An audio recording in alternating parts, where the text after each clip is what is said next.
കത്തോലിക്ക തിരുസഭ ഇന്ന് പെസഹ തിരുനാൾ ആഘോഷിക്കുകയാണ്. ഓരോ പെസഹ തിരുനാളും നമ്മെ ഓർമ്മപ്പെടുത്തുന്ന 3 ചിന്തകൾ ഇതാണ്: വിശുദ്ധ കുർബാനയും പൗരോഹിത്യവും സ്ഥാപിച്ച കർത്താവിനെ, അതുപോലെ തന്നെ സ്നേഹത്തിന്റെ മഹനീയ മാതൃകയായ എളിമയുടെയും വിനയത്തിന്റെയും മാതൃകയായി ശിഷ്യന്മാരുടെ പാദങ്ങൾ കഴുകിക്കൊണ്ട് സ്നേഹത്തിന് ഒരു പുതിയ നിർവചനം അവിടുന്ന് എഴുതി വെച്ചു. മാത്രമല്ല, ഇന്ന് ആഗോള കത്തോലിക്ക തിരുസഭയിലെ വൈദിക ഗണം ഒന്നടങ്കം സന്തോഷിക്കുന്ന സുദിനമാണ്. ബലഹീനതകൾ മറന്ന് ബലഹീനതകളുടെയും കുറവുകളുടെയും മേൽ കൃപ വർഷിച്ചുകൊണ്ട് പൗരോഹിത്യമെന്ന ഉന്നത പദവിയിലേക്ക് ബലഹീനരായ മാതാപിതാക്കളിൽ നിന്ന് നിസ്സാരരായ വ്യക്തികളെ ദൈവം പ്രത്യേകമായി തിരഞ്ഞെടുത്തു. എന്തിനെന്നോ തന്റെ ജനത്തെ അനുഗ്രഹിക്കാനും വിശുദ്ധീകരിക്കുവാനും നട്ടുവളർത്താനും പിഴുതെറിയാനും ഇടിച്ചു തകർക്കാനും അനുഗ്രഹിക്കാനും സ്വർഗത്തിലേക്ക് വഴി നടത്തുവാനും വേണ്ടി.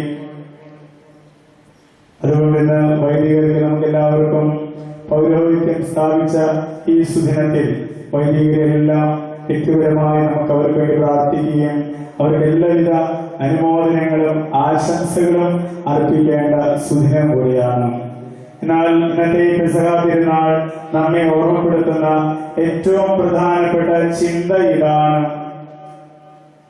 യുഗാന്ത്യം വരെ മനുഷ്യരോടുകൂടി ആയിരിക്കുവാൻ ദൈവം മനുഷ്യരോട് ഒരു ബന്ധം സ്ഥാപിച്ചതിന്റെ ഓർമ്മ. ഈ ബന്ധം ലോകാവസാനം വരെ നിലനിർത്തിക്കൊണ്ടുപോകുവാൻ ദൈവം പൗരോഹിത്യവും സ്ഥാപിച്ചു. ഇങ്ങനെ 2 പ്രധാന ചിന്തകളാണ് തിരുസഭ നമ്മുടെ മുമ്പിൽ വയ്ക്കുക. കത്തോലിക്ക തിരുസഭയുടെ അനന്യതയും ശക്തി കേന്ദ്രവും എന്ന് പറയുന്നത് ദിവ്യകാരുണ്യവും പൗരോഹിത്യവുമാണ്.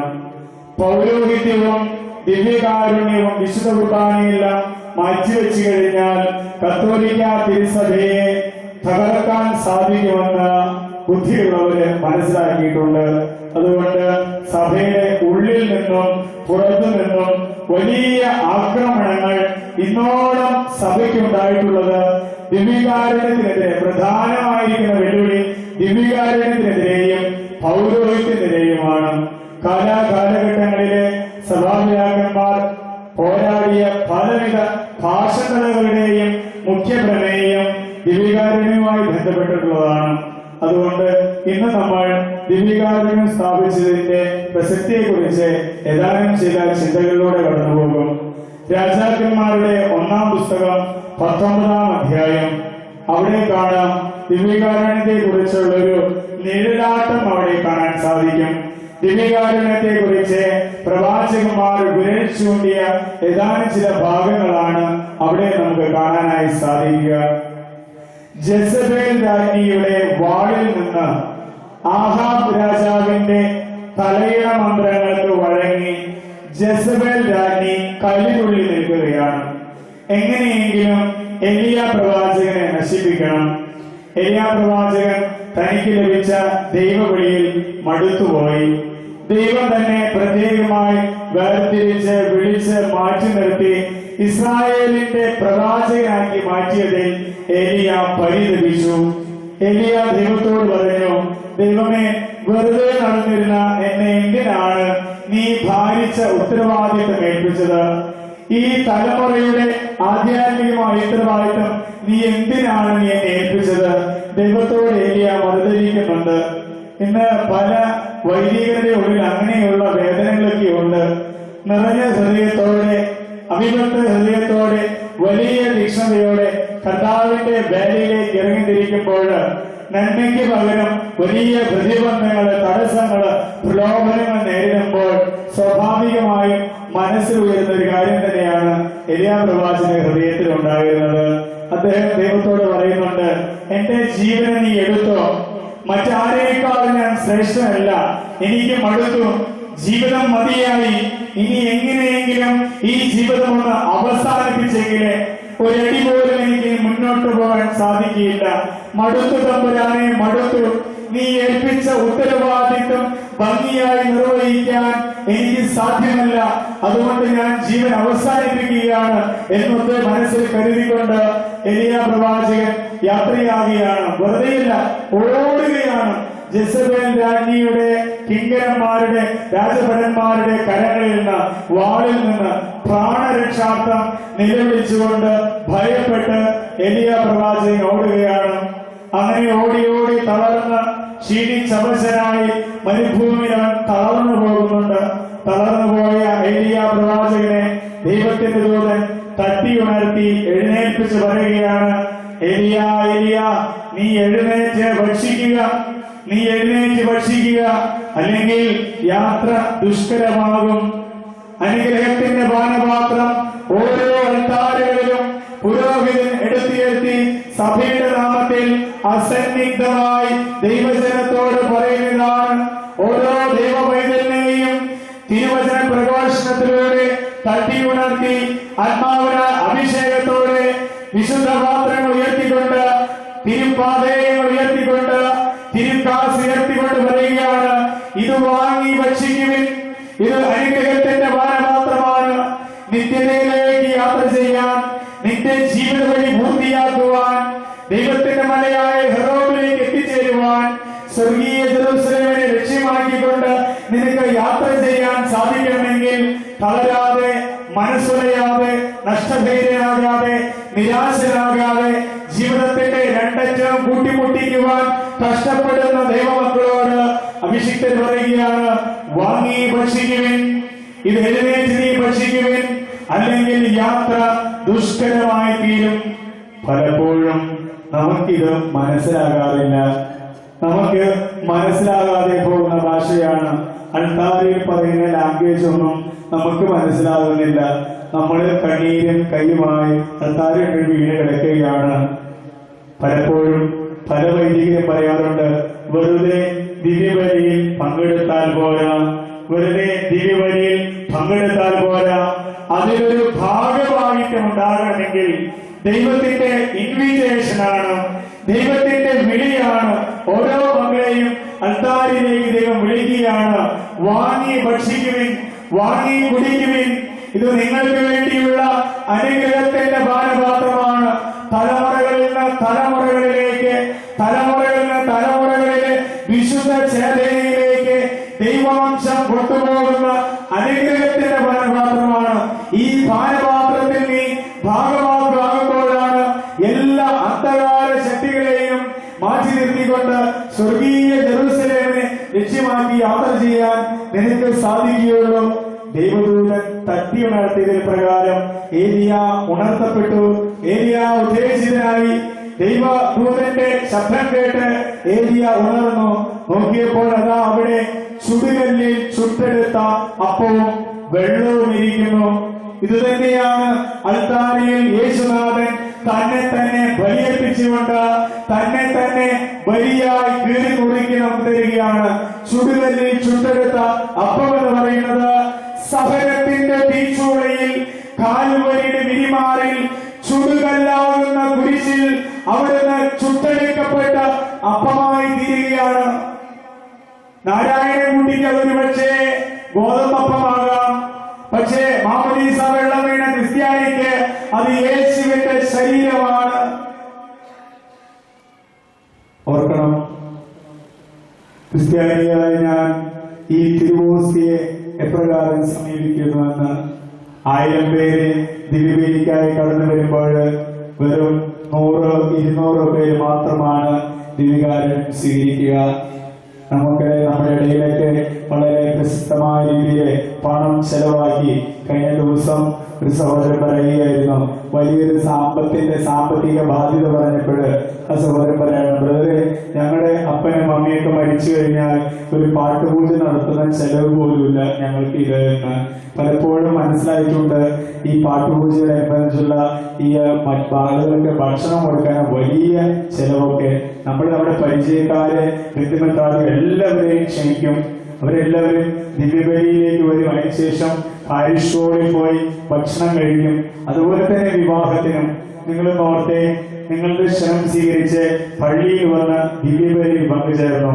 നിങ്ങൾ ഒരുക്കിയിരിക്കുന്ന ഭക്ഷണത്തിൽ പങ്കുചേരാതെ പോയി കഴിഞ്ഞാൽ നിങ്ങൾക്ക് എന്ത് മനോഭാവമായിരിക്കും നിങ്ങളുടേത്? ഒരുപക്ഷെ രണ്ട് കാരണങ്ങളായിരിക്കാം. നിങ്ങളോട് എന്തെങ്കിലും തരത്തിലുള്ള ശത്രുതയുള്ളവരായിരിക്കാം, അല്ലെങ്കിൽ നിങ്ങളോട് എന്തെങ്കിലും മറ്റു തരത്തിലുള്ള അതൃപ്തിയോ പ്രതിഷേധമുള്ളവരായിരിക്കാം.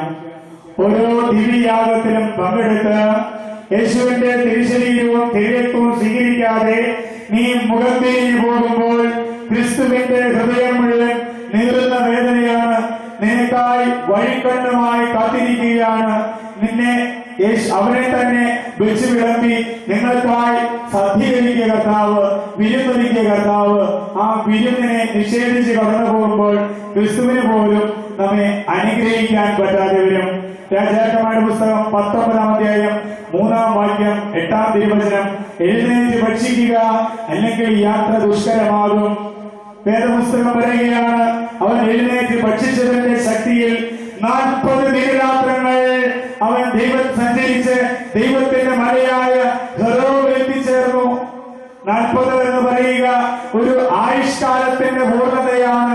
ഒരു ആയുഷ്കാലം മുഴുവൻ നിനക്ക് സഞ്ചരിക്കാനുള്ള ശക്തിയാണ് അൾത്താരയിൽ നിന്ന് പങ്കുവെച്ചു തരിക. 9-ാം വാക്യം ഇങ്ങനെ പറയുന്നു, എന്നിട്ട് ഏലിയ അവിടെ ഒരു ഗുഹയിൽ വസിച്ചു. അവിടെ വെച്ച് കർത്താവിന്റെ സ്വരം അവൻ ശ്രമിച്ചു. ഏലിയായോട് കർത്താവ് ചോദിച്ചു, ഏലിയ ഏലിയ, നീ എന്ത് ചെയ്യുന്നു? ദിവ്യകാരുണ്യം സ്വീകരിച്ച് യോഗ്യതയോടെ നിറഞ്ഞ ഹൃദയത്തോടെ സ്നേഹത്തോടെ ഇത് കർത്താവാണ് അൾത്താരയിൽ നിറഞ്ഞു നിൽക്കുന്നത്. പുരോഹിതൻ ഉയർത്തുന്ന ഈ ഗോതമ്പപ്പത്തിൽ മറഞ്ഞിരിക്കുന്നത് സത്യമായും ദൈവപുത്രനാണെന്ന് വിശ്വസിച്ചുകൊണ്ട് നീ ഹൃദയത്തിലേക്ക്, നിന്റെ ശരീരത്തിലേക്ക്, നിന്റെ ശരീരത്തിന്റെ ഭാഗമാകാൻ തിരുവോസ്തിയെ നീ സ്വീകരിച്ചു കഴിഞ്ഞാൽ ഏലിയാക്ക് കർത്താവ് നൽകിയ ആ തീക്ഷ്ണതയും ശക്തിയും കൊണ്ട് കർത്താവ് നിന്നെ നിറയ്ക്കും. ഒരു മനുഷ്യ വ്യക്തിക്കും നിന്നെ തോൽപ്പിക്കാൻ സാധിക്കുകയില്ല. ആരുടെയും മുമ്പില് തലകുനിക്കാൻ ദൈവം നിന്നെ അനുവദിക്കുകയില്ല.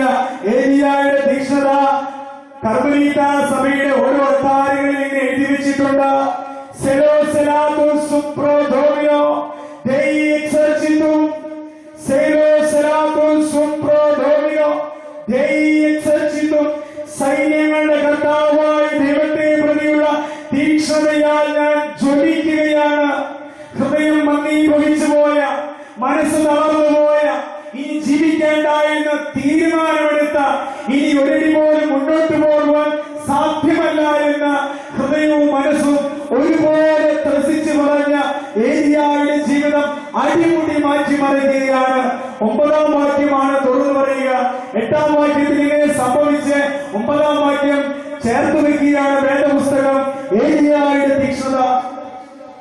നമ്മുടെയൊക്കെ കുടുംബജീവിതത്തിൽ പലപ്പോഴും നമ്മൾ തകർന്നു പോകും. ഒത്തിരിയേറെ സ്വപ്നങ്ങളും പ്രതീക്ഷകളുമായിട്ടാണ് കർത്താവിന്റെ അൾത്താര റൂമിലേക്ക് ഒന്നാം തീയതി ആഗ്രഹത്തോട് വരിക. ആമുഖത്തിൽ ഞാൻ സൂചിപ്പിച്ചു, ഇത് പുരോഹിതരുടെ തിരുനാളാണ്. പുരോഹിതർ സന്തോഷിക്കുന്ന ദിവസമാണ്. ഈ വലിയ തപസ്സുകാലത്തിൽ ഫീസ്റ്റല്ല, തിരുനാളല്ല, മഹാമഹമായി കത്തോലിക്ക തിരുസഭ തുക്കുവെള്ളിയാഴ്ചയുടെ മുമ്പിൽ പെസഹ വ്യാഴത്തെ എടുത്തുയർത്തിയിരിക്കുകയാണ്. വലിയ ആഘോഷം. ഈ 40 ദിവസം കഴിഞ്ഞുപോയ ഈ തപസ്സുകാലം മുഴുവൻ പുരോഹിതൻ ധരിച്ചു വരുന്ന തിരുവസ്ത്രങ്ങളെ കളറുകൾ കണ്ടു. ധൂമ്രം കളർ, വയലറ്റ് കളർ, അതുപോലെ അൾത്താരയിൽ പൂക്കളൊന്നുമില്ലായിരുന്നു. വളരെ തപസ്സിന്റെ ദിവസങ്ങളായിരുന്നു. എന്നാൽ തുക്കവെള്ളി ഈസ്റ്ററിന് മുമ്പായി ഒരു പെസഹ തിരുനാൾ, വലിയ ആഘോഷത്തിന്റെ തിരുനാൾ. എന്നാൽ പ്രിയപ്പെട്ട മാതാപിതാക്കളെ, നിങ്ങളുടെയും തിരുനാളാണിത്. കുടുംബമാകുന്ന ദേവാലയത്തിലെ പുരോഹിതനാണ് ഭർത്താവ്. കുടുംബമാകുന്ന ദേവാലയത്തിലെ പുരോഹിതനാണ് ഭാര്യ. അപ്പനും അമ്മയും നിങ്ങളുടെയും തിരുനാളാണിത്. ദൈവത്തോട് പ്രാർത്ഥിക്കണം. പുരോഹിതൻ ബലിയർപ്പിക്കുന്നത് പോലെ ജീവിത ബലിയർപ്പിക്കുവാൻ മരണം വരെ സഹബലിയർപ്പകരായി, ജീവിത ബലിയർപ്പകരായി ബലിയർപ്പിച്ച് സ്വർഗത്തിലേക്ക് യാത്ര ചെയ്യുവാനുള്ള കൃപ നൽകണമേ ദൈവമേ എന്ന്. അതുകൊണ്ട് ദിവ്യകാരുണ്യത്തിന്റെ തിരുനാൾ ആഘോഷിക്കുമ്പോൾ ദിവ്യകാരുണ്യത്തിനെതിരെ വിശുദ്ധ സ്ഥലങ്ങൾക്കെതിരെ, വിശുദ്ധ പാത്രങ്ങൾക്കെതിരെ, പൗരോഹിത്യത്തിനെതിരെ, തിരുസഭയുടെ സംവിധാനങ്ങൾക്കെതിരെ എന്തെങ്കിലും വക തെറ്റ് ചെയ്തു പോയിട്ടുണ്ടെങ്കിൽ, അറിഞ്ഞോ അറിയാതെയോ വികാരപരിതനായോ എന്തെങ്കിലും സാഹചര്യം തെറ്റ് ചെയ്തു പോയിട്ടുണ്ടെങ്കിൽ ദൈവത്തോട്, തിരുസഭയുടെ നാമത്തിൽ പിതാവായ ദൈവത്തോട് മാപ്പ് ചോദിക്കേണ്ട ദിവസമാണെന്ന്. നമുക്കൊരു പക്ഷേ ബാഹ്യമായ കണ്ണുകൾ കൊണ്ട് നോക്കിക്കഴിഞ്ഞാൽ അൾത്താരിൽ നിറഞ്ഞു കവിയുന്ന അദൃശ്യമായ കൃപാവരത്തെ കുറിച്ച് മനസ്സിലാക്കാൻ ബുദ്ധിമുട്ട് കാണും. ദിവ്യകാരുണ്യം ഈ പാത്രങ്ങൾ ഇന്ന് പലപ്പോഴും കഴിഞ്ഞ ദിവസം രക്ഷം പറയുകയായിരുന്നു, ജർമ്മനിയിലൊക്കെ ദേവാലയങ്ങളായിരുന്ന സ്ഥലങ്ങളിൽ ഇപ്പോൾ പബ്ബും അതുപോലെ തന്നെ 5 സ്റ്റാറും ഹോട്ടലുകളൊക്കെയാണെന്ന്. അവിടെയുള്ള അൾത്താരുകളിൽ ഇരുന്ന്, ഹോട്ടലായി മാറിയ ദേവാലയത്തിന്റെ അൾത്താരുകളിൽ ഇരുന്ന് മദ്യപിക്കാനുള്ള അവസരമുണ്ട്. അതിന് പ്രത്യേക ചാർജാണെന്ന് ഓർക്കുക. നമുക്ക് പലപ്പോഴും ഇതിനെക്കുറിച്ച് ചിന്തയൊന്നുമില്ലായിരിക്കാം. എന്നാൽ വിശുദ്ധ ഗ്രന്ഥം നമ്മുടെ മുമ്പിൽ ഉയർത്തിവെക്കുന്നുണ്ട്. നീ ദൈവിക സംവിധാനങ്ങൾക്കെതിരെ, കർത്താവിന്റെ വിശുദ്ധ സംവിധാനങ്ങൾക്കെതിരെ, പൗരോഹിത്യത്തിനെതിരെ എന്തെങ്കിലും നീ പ്രവർത്തിച്ചു കഴിഞ്ഞാൽ, അറിഞ്ഞോ അറിവില്ലാതെയോ പലവിധ കാരണങ്ങൾ പ്രകോപിതനായോ എന്തെങ്കിലും നീ മദ്യപിച്ചോ, ഉന്മാദത്തിലോ, നമ്മൾ പറയും മദ്യപിച്ച് ഓർമ്മയില്ലാതെ ചെയ്തതാണ് അച്ചോ. പലരും പറയാറുണ്ട്, മദ്യപിച്ച് ഓർമ്മയില്ലാതെ ചെയ്തതാണ് അച്ചോ, ക്ഷമിക്കണം ബ്രദറെ. ഈ കഴിഞ്ഞ ദിവസം ഇവിടെ പലരും പരാതി പറഞ്ഞു, മദ്യപിച്ച് ശക്തിയില്ലാതെ പറഞ്ഞു പോയതാണ് കേട്ടോ. എടാ നീ നാളെ വാ. ഇല്ല ബ്രദറെ, നാളെ ഇതിന്റെ കെട്ട് വിട്ടു കഴിഞ്ഞാൽ എനിക്ക് വരാൻ ധൈര്യമില്ല കേട്ടോ. എല്ലാവരുടെയും ഓർമ്മയ്ക്കായി തിരുവചനം പറയുകയാണ്. എന്റെ വചനമല്ല, സഭയുടെ വചനമല്ല, യേശുവിന്റെ വചനം. ദാനിയേൽ പ്രവചനം 5-ാം അധ്യായം 1 മുതൽ 31 വരെയുള്ള വാക്യങ്ങൾ. വളരെ നാടകീയമായ ഒരു സംഭവമാണ്. നമ്മുടെ വീടുകളിലൊക്കെ സംഭവിക്കാൻ സാധ്യതയുള്ള ഒരു സംഭവമാണ് ദാനിയേൽ പ്രവാചക പുസ്തകം 5-ാം അധ്യായത്തിൽ നടക്കുക. അതെങ്ങനെയാണ്? ബെൽഷാസർ രാജാവ് തന്റെ പ്രഭുക്കന്മാരിൽ 1000 പേർക്ക് ഒരു വിരുന്ന് നൽകി. രാജസേനയിൽ വളരെ പതിവാണ് പലതരത്തിലുള്ള വിരുന്ന്. അത് മത്സരം ജയിച്ചതിന്റെ ആകാം, യുദ്ധം ജയിച്ചതിന്റെ ആകാം, പിറന്നാളിൽ പലതരത്തിലുള്ള ആഘോഷങ്ങളൊക്കെ ഉണ്ട്. നമ്മുടെ നാട്ടിലുണ്ട് ആഘോഷങ്ങളൊക്കെ. നമ്മളും വിരുന്ന് നടത്താറുണ്ട്. 2 തരത്തിലുള്ള വിരുന്ന്, മധ്യ സർക്കാരവും മറ്റു സർക്കാരുകളും. അതുപോലൊരു സർക്കാരുമാണ് ബെൽഷാസർ രാജാവ് നടത്തിയത്. ഇങ്ങനെ പറയുന്നു തിരുവചനം, അവരോടൊപ്പം വീഞ്ഞു കുടിക്കുകയും വീഞ്ഞു കുടിച്ച് ഉന്മത്തനായപ്പോൾ, സുബോധത്തോടെയല്ല, വീഞ്ഞു കുടിച്ച് ഉന്മത്തനായപ്പോൾ രാജാവായ താനും തന്റെ പ്രഭുക്കന്മാരും ഭാര്യമാരും, ഇന്ന് ഭാര്യമാരും ഉണ്ട്. എത്രയോ സത്യമാണ് നോക്കി. 2000-3000 വർഷങ്ങൾക്ക് മുമ്പ് എഴുതിയ ഈ തിരുവചനം ഇന്നത്തെ കാലഘട്ടത്തിൽ വിരേഷിച്ചുകൊണ്ടിരിക്കുകയാണ്. ഭാര്യമാരെ കുടിക്കും, ആരും അന്തമിട്ട് നോക്കൊന്നും വേണ്ട. നമ്മുടെ ഇടയിലൊക്കെ ഉണ്ട് കുടിക്കുന്ന ധാരാളം ചേച്ചിമാരൊക്കെ. ഭാര്യമാരും ഉപകാരിമാരും വീഞ്ഞു കുടിക്കേണ്ടതിന് തന്റെ പിതാവായ നെബൂഖദ്നേസർ ജെറുസലേം ദേവാലയം നശിപ്പിച്ച് അവിടെ നിന്ന് കൊണ്ടുവന്ന, അപഹരിച്ച്, വെറുതെ കൊണ്ടുവന്നല്ല, അപഹരിച്ചു കൊണ്ടുവന്ന സ്വർണം കൊണ്ടും വെള്ളി കൊണ്ടുമുള്ള പാത്രങ്ങൾ കൊണ്ടുവരാൻ രാജാവ് കൽപ്പിച്ചു. മദ്യപിച്ച് ഉന്മത്തനായ രാജാവ് ആജ്ഞാപിച്ചു, ജെറുസലേം ദേവാലയത്തിൽ വിശുദ്ധ പാത്രങ്ങളായി ദിവ്യയാഗങ്ങൾക്കും ബലിയർപ്പിക്കാനും സത്യദൈവത്തിന് ബലിയർപ്പിക്കാൻ പുരോഹിതൻ ഉപയോഗിച്ചുകൊണ്ടിരുന്ന ദേവാലയത്തിലെ വിശുദ്ധ പാത്രങ്ങൾ, വെള്ളി കൊണ്ടും സ്വർണം കൊണ്ടുള്ള വിശുദ്ധ പാത്രങ്ങൾ കൊണ്ടുവരാൻ അവരൊരു ലഹരിയായി. ഈ മദ്യപാനം പിശാചിന്റെ ഒരു ആസക്തി കൂടെയുണ്ടെന്ന് പറയുന്ന, മദ്യപിക്കുന്നവരുടെ പിശാച് തലയുണ്ടെന്ന് പറയുക. എന്തുമായിക്കൊള്ളട്ടെ, അവന്റെ കൽപ്പനയനുസരിച്ച് അവരെല്ലാം കൊണ്ടുവന്നു. ധാരാളം നേരം പുലരുമ്പോഴും രാജാവും കൊട്ടാര സകലരും മദ്യപിച്ച് ബോധം കെട്ട് അവിടെ കിടന്നു. രാജാവ് നോക്കിയപ്പോൾ ഇതാ കൊട്ടാരത്തിന്റെ ചുമരിൽ അദൃശ്യമായൊരു കരം വെറുമൊരു കൈപ്പത്തി നിൽക്കുന്നു. വെറുമൊരു കൈപ്പത്തി. രാജാവിന്റെ കെട്ടെല്ലാം അഴിഞ്ഞു വീണു, കിക്കെല്ലാം പോയി. പുലരെ വരെ ധനകാലെ മദ്യപിച്ച രാജാവിന്റെ കെട്ടെല്ലാം ഉയർന്നുപോയി. രാജാവ് വിവർണനായി എന്ന് വചനം പറയുന്നു. ഇങ്ങനെ ഒരു എഴുത്തും പറയുകയാണ്, ദൈവം നിന്റെ രാജ്യത്തിന്റെ നാളുകൾ എണ്ണുകയും അതിന്റെ അവസാനം കുറിക്കുകയും ചെയ്തിരിക്കുന്നു. നിന്നെ തുലാസിൽ തൂക്കി കുറവുള്ളവനായി കണ്ടിരിക്കുന്നു.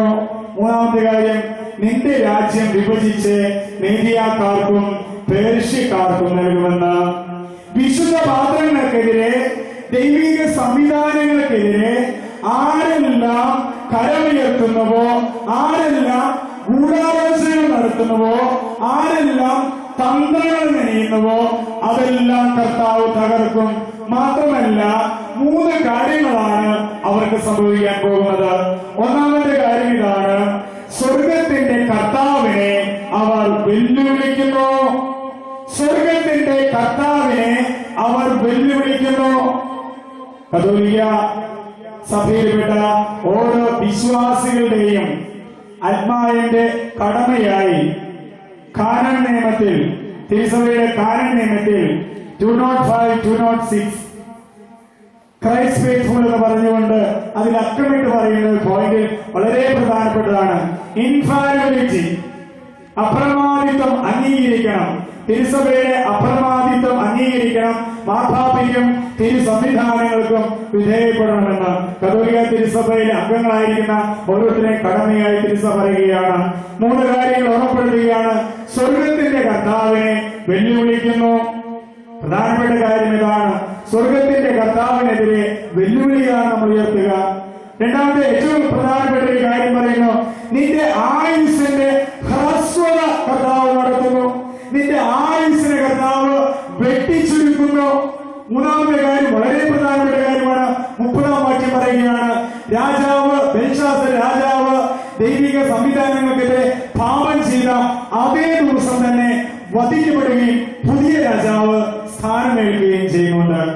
വർഷങ്ങൾക്ക് മുമ്പാണ് തൃശ്ശൂരിലുള്ള ഒരു ഇടവകയോട് ചേർന്ന് നടക്കുന്ന ഒരു ധ്യാന കേന്ദ്രം ഉണ്ടായി. ധ്യാന കേന്ദ്രമല്ല, നമ്മുടെയൊക്കെ ഇടവകയിൽ നടക്കുന്ന പോലെയുള്ള ചില ആത്മീയ ശുശ്രൂഷകൾ. അത് എനിക്ക് തോന്നുന്നു ഏതാനും വർഷങ്ങൾക്ക് മുമ്പ് ഞാനെന്നും പച്ചയായ എന്റെ ഹൃദയത്തിൽ തങ്ങി നിൽക്കുകയാണ്. ഈ ദേവാലയത്തിന്റെ തൊട്ടു മുൻപിലായി ഏതാണ്ട് നമ്മുടെ പാരിഷ് ഹോളൊക്കെ നിൽക്കുന്നത് പോലെ അത്രയും അതിന്റെ പുറകിലുള്ള വഴിയിലൊക്കെ ഉള്ള ഒരു വീട് പോലെ ഒരു വീട്. അപ്പൊ ഈ വീട്ടിലെ കുടുംബനാഥൻ വിജാതീയനാണ്, അക്രൈസ്തവനാണ്, ക്രിസ്ത്യാനിയല്ല. ബാബു ചക്കാമടത്തിൽ എന്നാണ് അദ്ദേഹത്തിന്റെ പേര്. വലിയ പ്രഭുവാണ്, പണം പലിശയ്ക്ക് കൊടുക്കുന്ന ആളാണ്. വീടുകളിലെ നാട്ടിലെ ആഘോഷങ്ങളൊക്കെ ഉണ്ടായി കഴിഞ്ഞാൽ ബാബുവിന്റെ കയ്യിൽ നിന്ന് പണം പലിശയ്ക്ക് വാങ്ങിച്ച ഒരു കുടുംബവും സമാധാനത്തോടെ ഉച്ചഭക്ഷണം കഴിക്കാറില്ല. ഏതെങ്കിലും വീട്ടിൽ ഇവരിൽ നിന്ന് പണം വാങ്ങി വിവാഹമോ മറ്റ് ആഘോഷമോ നടത്തിയിരുന്ന ഏതെങ്കിലും വീടുണ്ടെങ്കിൽ ആ കുടുംബങ്ങളൊന്നും മനസ്സമാധാനത്തോടെ ഒരു ആഘോഷം നടത്താറില്ല. കാരണം അവൻ പണം പലിശ തിരിച്ചു വാങ്ങിക്കാൻ വരുന്ന തക്ക സമയം അതാണ്. അവിടെ മുടക്കി കഴിഞ്ഞാൽ അല്ലെങ്കിൽ കുഴപ്പമില്ല. അങ്ങനെ ഇദ്ദേഹം ഒരു കാര്യം പരാതി പോലീസ് സ്റ്റേഷനിൽ പോയി ഒരു പരാതി നൽകി. ദേവാലയത്തിലെ ശബ്ദമലിനീകരണം കാരണം എനിക്കും എന്റെ കുടുംബത്തിനും സുഗമമായി ജീവിക്കാൻ സാധിക്കില്ല. ഒന്നാമത്തെ പരാതി അതാണ്. രണ്ടാമത്തെ പരാതി എന്ന് പറയുന്നത്, ഈ ധ്യാനങ്ങളും മറ്റ് സംഭവങ്ങളൊക്കെ നടക്കുമ്പോൾ ഒരു കൂട്ടം ആളുകൾ മാറിയിരുന്ന് മധ്യസ്ഥ പ്രവർത്തനം നടത്താറുണ്ട്. പലർക്കും ഇതിന്റെ ഗുഡൻസ് മനസ്സിലാകാറില്ല. തീർച്ചയായും ഇന്നലെ നമ്മുടെ ഈ ഗ്രൗണ്ടിൽ ധ്യാനം നടന്നപ്പോൾ നമ്മുടെ ഈ ദേവാലയത്തിൽ ദിവികാരൻ എഴുന്നള്ളിച്ച് വെച്ച് ധാരാളം ദൈവമക്കള് മധ്യസ്ഥ പ്രാർത്ഥന നടത്തി. വചനം പങ്കുവയ്ക്കുന്നവർക്കും വചന ശുശ്രൂഷയിൽ പങ്കെടുക്കുന്ന ഓരോ മക്കൾക്കും അനുകൂലമായ കാലാവസ്ഥയ്ക്കും ദൈവജനത്തിലെ യഥാർത്ഥമായി സ്വീകരിക്കുവാനുള്ള ദൈവത്തിന്റെ ഇടപെടലിനൊക്കെ വേണ്ടി ഒരു കൂട്ടം ആളുകൾ ദൈവസന്നിധിയിൽ ശക്തമായി മധ്യസ്ഥം വഹിക്കുന്നു. അതിന്റെ അടയാളങ്ങൾ നമ്മൾ കണ്ടു കഴിഞ്ഞു. ബാബു പറഞ്ഞു, ഇത് എന്തോ അവിഹിത ബന്ധങ്ങളാണ് ഈ മധ്യസ്ഥ പ്രാർത്ഥന കൂടാതെ നടക്കുന്നത്. ദേവാലയത്തോട് ചേർന്ന് ഒരു ഷെഡിലാണ് അവർ മധ്യസ്ഥ പ്രാർത്ഥന നടത്തുക. ഇതിന് നേതൃത്വം നൽകുന്ന വികാരി അച്ഛനും ബാബു നോക്കുമ്പോൾ വികാരി അച്ഛൻ കൂടെ ഇടപെട്ട് മധ്യസ്ഥ ഗ്രൂപ്പിലേക്ക് കയറുന്നു, ഇറങ്ങി വരുന്നു, തീക്ഷ്ണതയോടെ കയറിപ്പോകുന്നു, സമാധാനത്തോടെ ഇറങ്ങി വരുന്നു. മാനുഷികമായ കണ്ണുകളോട് നോക്കുമ്പോൾ പല വ്യാഖ്യാനങ്ങൾ അതിന് കൊടുക്കാൻ സാധിക്കും. കേസിന് ഒരു ഫലമുണ്ടാകാൻ വേണ്ടി ബാബു വികാരിച്ചിനുമെതിരെ ഒരു ചെറിയൊരു കേസ് അങ്ങ് ചേർത്ത് വെച്ചു. അധികൃത ബന്ധം, നേതൃത്വം, വികാരി. അങ്ങനെ കേസ് കൊടുത്തത് തൊട്ടടുത്തുള്ള പോലീസ് സ്റ്റേഷനിൽ തന്നെയാണ്. ആ പോലീസ് സ്റ്റേഷനിൽ ധാരാളം ഇടവാംഗങ്ങളുണ്ട്. ആ ഇടവകയിൽപ്പെട്ട ധാരാളം പോലീസുകാർ അതിലുണ്ട്. അവരാരും തന്നെ വികാരിച്ചിനെ അറിയിക്കാനായിട്ട് ഒരു ഫോൺ കോൾ പോലും ചെയ്തില്ല എന്നുള്ളത് മറ്റൊരു പരമാർത്ഥം. വികാരിച്ചൻ ദേവാലയത്തിൽ ഒന്നാമത്തെ ഞായറാഴ്ച ഒന്നാമത്തെ ദിവ്യബലി കൽപ്പിച്ച് രണ്ടാമത്തെ കുർബാനയ്ക്ക് തിടുക്കത്തിൽ ഒന്ന് കാപ്പി കുടിച്ച് ഒരു തുള്ളി വെള്ളം കുടിച്ച് രണ്ടാമത്തെ കുർബാനയ്ക്ക് വരട്ടെ, തൊണ്ട ഒന്ന് നനച്ചു വരാലോ എന്ന് പുറത്തിറങ്ങിയപ്പോൾ പോലീസ് കാവൽ നിൽക്കുകയാണ്. വലിയ ഉത്തരവൊക്കെയായി. എല്ലാവരും സന്തോഷിച്ചു. ഇത് കാണാനായിട്ട് ധാരാളം ആളുകൾ അന്നത്തെ ആദ്യത്തെ 6:30 ദിവ്യബലിക്ക് പങ്കെടുത്തായിരുന്നു. കാരണം ഒരു നോട്ടീസ് തന്നെ ഇറങ്ങുന്ന രീതിയിൽ പറഞ്ഞായിരുന്നു, അറിയേണ്ടവരൊക്കെ അറിഞ്ഞു, ഇന്ന് വലിയൊരു കാഴ്ച ദൈവം നിങ്ങൾക്കായി ഇരിക്കുന്നു, വന്ന് കാണുക എന്ന് പറഞ്ഞ് വലിയൊരു കാഴ്ച കാണാൻ ധാരാളം ആളുകൾ ആ ഇടവകയിൽ തന്നെ സാമൂഹ്യപരമായും രാഷ്ട്രീയമായും എല്ലാ തരത്തിലും സ്വാധീനവും ജോലിയും ഉയർന്ന ജോലി മേഖലയിലുള്ള ഉദ്യോഗസ്ഥരൊക്കെ ഉള്ളടങ്ങിയ എല്ലാവരും കണ്ടു നിൽക്കെ അച്ഛനെ പോലീസ് കൊണ്ടുപോയി. ഒന്നും ചെയ്തില്ല കേട്ടോ. കൊണ്ടുപോയി അവിടെ ഒപ്പിട്ട് മടക്കി അയച്ചു. മേത്തൊന്നൊരു പൊഴിത്തരി പോലും ഇടാനായി ദൈവം അനുവദിച്ചില്ല എന്നുള്ളത് വലിയ യാഥാർത്ഥ്യം. ഇതിന്റെ ഒരു മറുവശം ഓർമ്മപ്പെടുത്താനാണ് നിങ്ങളെ ഞാനിത് ഓർമ്മിപ്പിച്ചത്. ഇതിനൊരു മറുവശമുണ്ട്. ഏതാനും നാളുകൾക്ക് മുമ്പ് അപ്പോൾ ബാബുവിന് 42 വയസ്സ് കഴിഞ്ഞു. ബാബുവിന് 42 വയസ്സ് കഴിഞ്ഞു. 42 വയസ്സ് കഴിഞ്ഞ സമയത്ത് ഞാൻ നാട്ടിൽ ചെന്നപ്പോൾ ഇങ്ങനെ ഒരു കാര്യം അറിയാനിടയായി. ബാബുവിന്റെ ശരീരത്തിന്റെ ഗുഹ്യഭാഗങ്ങളിൽ ക്യാൻസർ ബാധിച്ചു. എനിക്ക് തോന്നുന്നു ഞാനൊരു 1000 പേരെ ക്യാൻസർ ബാധിച്ച 1000 പേരെ എടുത്തു കഴിഞ്ഞാൽ അതിൽ ഒരാളെങ്കിലും ഇങ്ങനെ ഒരു ക്യാൻസർ ആയിട്ട് കാണാൻ അസാധ്യമാണ്. ബാബുവിന്റെ ശരീരത്തിലെ ഗുഹ്യഭാഗങ്ങളിൽ ക്യാൻസർ ബാധിച്ചു. ഒപ്പം അവന്റെ വലത് കൈയും മുറിച്ചു മാറ്റേണ്ടതായി വന്നു. നിങ്ങൾ വിചാരിക്കും അൽത്താര എന്ന ബ്രദർ ഇങ്ങനെ പറയുമ്പോൾ ദൈവത്തിനെതിരെ ചെയ്യുമ്പോൾ ദൈവം വാളുമായി നിൽക്കുകയാണോ? ദൈവത്തിനെതിരെ പാപം ചെയ്യുമ്പോൾ ദൈവം ശിക്ഷിക്കാൻ വേണ്ടി ലാപ്ടോപ്പുമായി നടക്കുകയാണോ എന്ന് നിങ്ങൾക്ക് ചിന്തിക്കും. എന്നാൽ ജ്ഞാനത്തിന്റെ പുസ്തകം നിങ്ങളെ ഓർമ്മപ്പെടുത്തുന്നു. 12-ാം അധ്യായം 2-ാം തിരുവചനം, പാപികൾ പാപവിമുക്തരാകാനും അങ്ങനെ പ്രത്യാശ അർപ്പിക്കാനും വേണ്ടി അങ്ങ് പാപികളെ പടിപടിയായി തിരുത്തുന്നു. അവരെ ചെയ്ത പാപങ്ങൾ ഏവരെന്ന് അവരെ ഓർമ്മപ്പെടുത്തുകയും അവർക്ക് മുന്നറിയിപ്പ് നൽകുകയും ചെയ്യുന്നു. 17-16 പറയുന്നു, പാപം ചെയ്യാൻ ഉപയോഗിച്ച അതേ അവയവങ്ങൾ കൊണ്ട് തന്നെ, പാപം ചെയ്യാൻ ഉപയോഗിച്ച അതേ അവയവങ്ങൾ കൊണ്ട് തന്നെ ദൈവം നിന്നെ ശിക്ഷിക്കുമെന്ന് ഓർത്തുകൊള്ളുക. ഇത് ദൈവം ശിക്ഷിക്കുന്നതല്ല, ദൈവത്തിന്റെ കരമല്ല ആ ഭിത്തിയിൽ എഴുതിയത്. ദൈവത്തിന് പുറപ്പെട്ട കരമാണ്. ദൈവികമായ സംവിധാനങ്ങളിൽ നിന്ന് പുറപ്പെട്ട കരമാണ്. ദൈവത്തിന് തിന്മ ചെയ്തുകൊണ്ടല്ല, ദൈവം ആ വ്യക്തിയെ സ്നേഹിക്കുന്നത് കൊണ്ടാണ്. പാപം ചെയ്ത വ്യക്തിയെ, പാപം ചെയ്ത് ദൈവസ്നേഹത്തിൽ നിന്ന്, കൂട്ടായ്മയിൽ നിന്ന്, തൃത്വത്തിന്റെ സഹവാസത്തിൽ നിന്ന് അകന്നു പോകുന്ന വ്യക്തിയെ ദൈവം സ്നേഹിക്കുന്നു എന്നതിന്റെ അടയാളമാണ് അവനെ പടിപടിയായി തിരുത്തുന്നത്. ഒരു അടി കിട്ടിയാൽ നന്നാവുന്നവർക്കാണ് ഒരു അടി കൊടുക്കുക. ചിലവർക്ക് കത്തി അടുപ്പിൽ വെച്ച് പൊള്ളിക്കേണ്ടി വരും. പണ്ട് കാലത്തൊക്കെ അങ്ങനെ ശിക്ഷയുണ്ട്. എന്റെ കൂടെ പഠിച്ച ഒരു ചെമ്മാച്ചിന്റെ കാലിന്റെ മുട്ടിന് താഴെയായിട്ട് നല്ല വീതിക്കൊരു ഭാഗമുണ്ട്. എന്താണെന്നറിയോ? കത്തി പഠിപ്പിച്ച് വെച്ചതാണ്. അപ്പൻ ചെയ്യാത്ത കുറ്റത്ത് അവൻ എന്തോ പറഞ്ഞു കേട്ടത് അനുസരിക്കാത്തതിന്റെ പേരില്. അതുകൊണ്ട് ഓർക്കുക, ദൈവിക സംവിധാനങ്ങൾക്കെതിരെ, പൗരത്വത്തിനെതിരെ മാപ്പ് ചോദിക്കേണ്ട അനുഗ്രഹത്തിന്റെ ദിവസമാണെന്ന്. സ്വർഗത്തിന്റെ കർത്താവിനെതിരെയുള്ള വെല്ലുവിളിയാണത്. നിന്റെ ജീവിതത്തിന്റെ നാളുകൾ അത് ചുരുക്കുന്നു, ഹ്രസ്വമാക്കുന്നു, അകാലത്തിലുള്ള മരണം സംഭവിക്കുന്നു. അതുകൊണ്ടാണ് പൗലോസ് കൊരിന്ത്യർക്കാർക്ക് എഴുതിയ ലേഖനം 11-ാം അധ്യായം 27-ാം തിരുവചനം, നിങ്ങളിൽ പലരും രോഗികളും പലർ മരിക്കാനും കാരണമായി തീർന്നത് അയോഗ്യതയോടുകൂടെ ഈ അനുഗ്രഹം